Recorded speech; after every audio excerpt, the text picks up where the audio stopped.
今年採れたさつまいもを使って、プリンを作ろうと思います。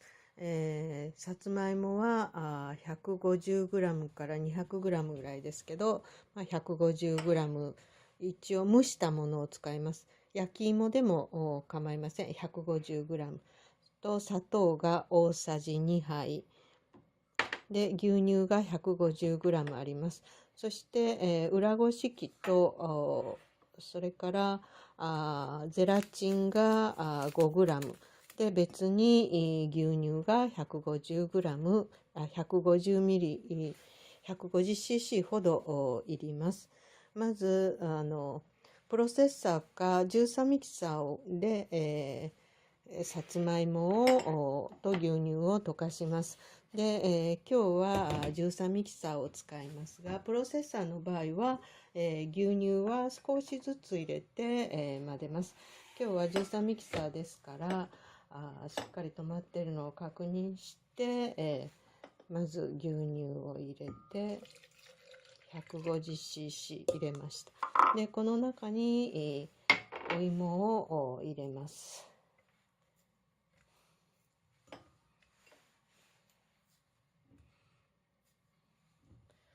そして、大さじ2杯のお砂糖を入れて、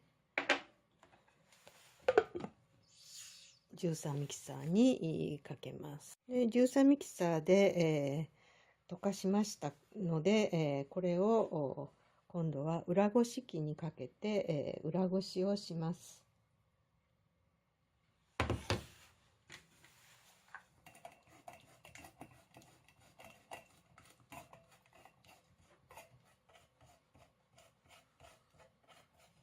別の鍋に牛乳150を入れます。そしてその中にゼラチン 5g を入れます。だいたい市販のもので1袋、これを入れて火にかけます。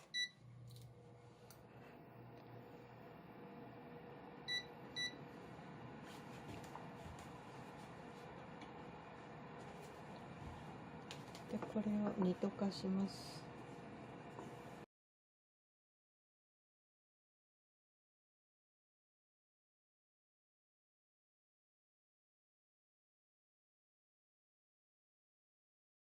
ゼラチンが溶けましたら、先ほど裏ごしした生地を入れていきます。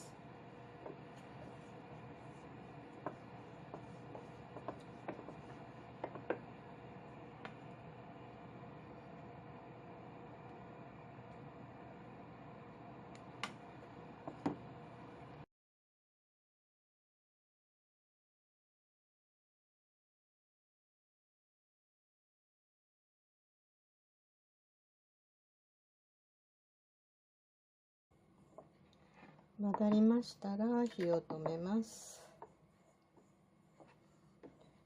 ぐらぐら煮詰めないようにします。でこれを少し粗熱を取って、容器に移します。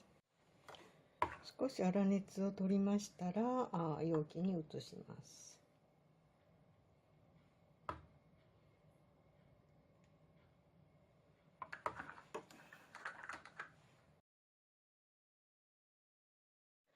約5つに分けました。これに蓋をして、冷蔵庫で冷まして固めます。